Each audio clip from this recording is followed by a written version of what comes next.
you start to make your way to Dandasana. If you forget what is Dandasana, you are sitting with your legs extended out in front of you, maybe up on a little throne. For me, that's almost always key to make Dandasana better. I want you there, flex and point your feet 2 or 3 times. Breathing in, breathing out. Maybe loop the shoulders back and down.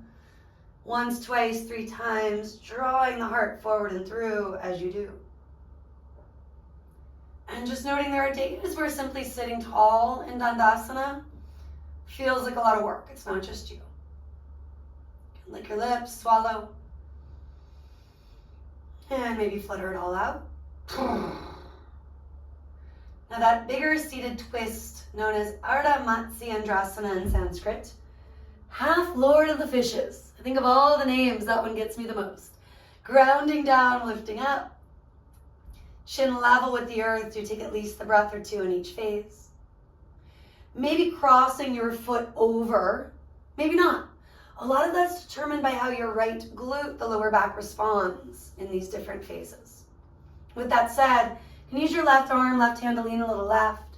Bend the left knee and then sit back towards your right sit bone, using fingertips, finger pads to root and rebound. And some of that stretches in the hips, glutes, low back. So if it's too much as you twist, do back off. From here, take the right arm all the way up and back. Grounding down, lifting up. Take your left arm toward the sky. Big breath in when you get there. Full breath out to start to revolve further. That elbow can bend or straighten. Rooting to rebound with each inhale. And then again, this feeling of twisting, revolving with the exhale. Your arms may adjust a little bit. Trying not to lean back nor collapse forward. Adding more or less according to the breath as prana is still flowing. It's normal for it to not feel as easy to breathe. But there's still a degree of sukha, of ease amongst the effort. Stiram Sukhamasana. Keep the right shoulder drawn back. Let your gaze turn toward the front of the mat. And then gradually beyond that front left corner, beyond your own right foot, if that applies. Another breath or 2. And keep going with the counter twist. Walking hands to your left. Ebbing and flowing once or twice here. Breathing in.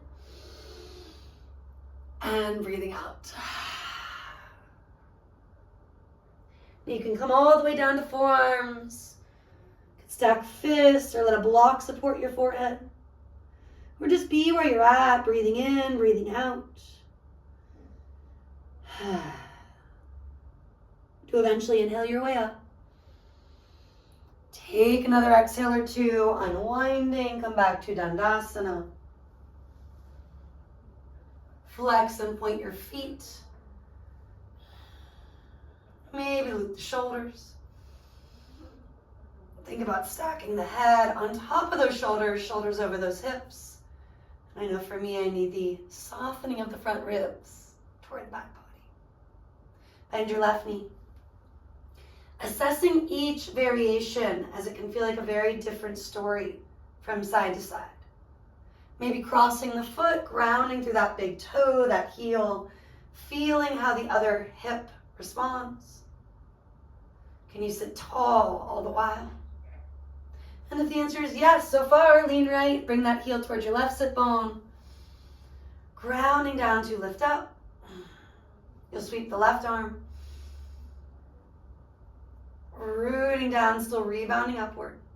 Eventually reach the right arm. Do take at least the inhale. Exhale, kind of slicing that across. Bending and or extending. Revolving gradually with each breath out. Filling up, lifting up a little bit with each breath in. Again, your hands, your arms might adjust slightly. Just try not to lean back excessively or round forward excessively. Almost there.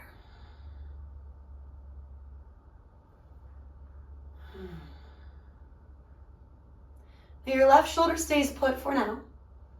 Take your head, your neck, your gaze toward the front of the mat. Add that breath. Let it keep going, unwinding the arms. Counter twisting, little ebb and flow. Once, twice, 3 times, or you bow, you curtsy if you will. Cruising on down, maybe toward the earth. Maybe towards your own fist, your block. Clearing what needs to go most physically and or mentally. Maybe a little massage to that mind's eye with your hands, your fists, your block.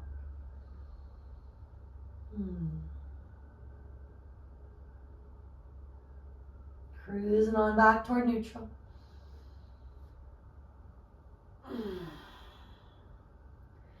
Unwinding. Dandasana. Point and flex.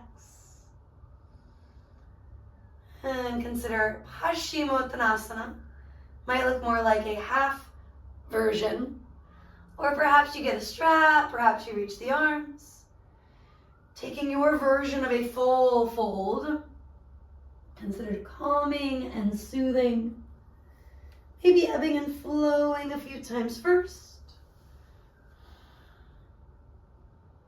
Melting further through relaxing the face, the front ribs.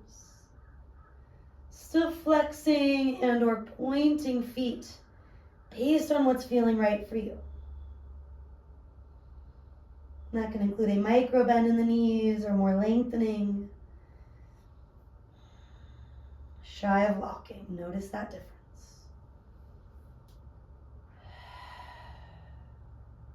Take a few more exhales if you're with me. Ebb and flow if that's where you need to go.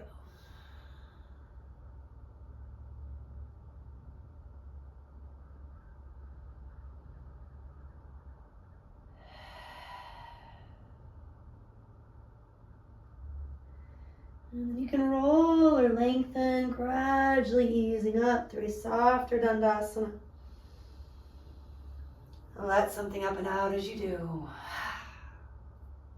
And then you'll come on down, get your block. Taking a restorative bridge on that block or stack 2 if you want the lift.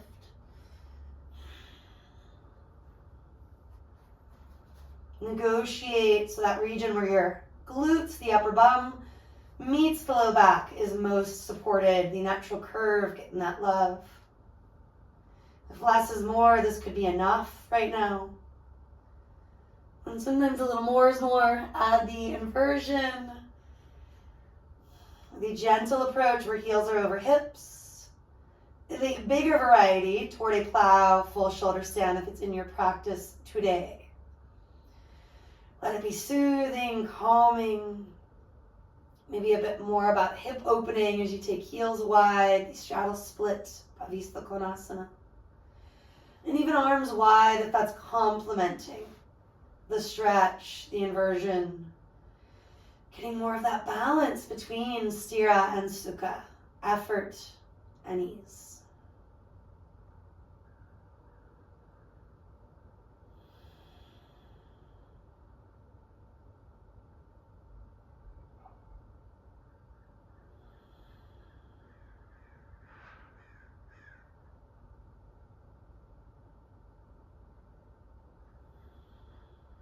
Maybe you've got another minute to get to that 2+ minute mark. As always, if you want to do your own thing, do. If you're following my lead, feet come back toward each other. And the knees unlock a little more. Maybe even take a variation that feels a bit like floating, arms reaching up, shoulders plugging down. Bend your elbows and kind of flop your fingers toward each other. Like you are floating in space. The image of a little astronaut, right? Embracing what it is to float in a spaceship.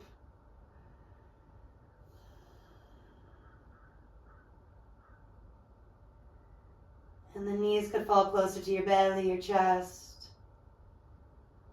And anytime, arms can flop again wide. Take a little rock side to side or some soothing, easy circles. Maybe still on that block. Maybe you're already back down on the ground and you'll take an easy back bend on the block or on the mat. Extended leg supported bridge if you're with me, kind of a modified fish. Great full fish, Matsyasana, maybe a full sphinx or Bhujangasana, cobra. Any additional wiggles, sways to find your way in. Less or more effort in the feet, the legs, to really feel it in those spots, still needing some love.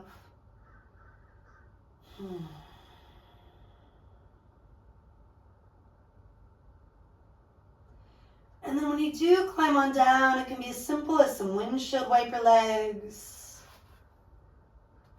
A yogi's choice, including a shavasana-like shape from there. This is where you could also make it your own.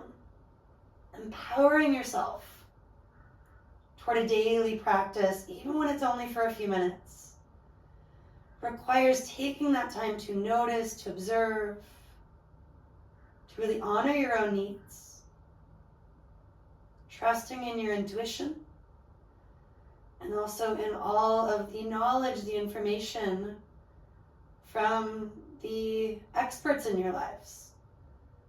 The yoga teachers with lots of hours of training and teaching. The physical therapist or doctor whom you trust. Had a few of you mention that lately it's hard to find time for things maybe an old trainer or physical therapist offered you that was helpful. During a yogi's choice, maybe that is where you pepper in that minute or 2 or 5. Some days, again, that includes more rest, more restoratives. If you've ever been told you need to chill, you need to take it easier, less might be more here.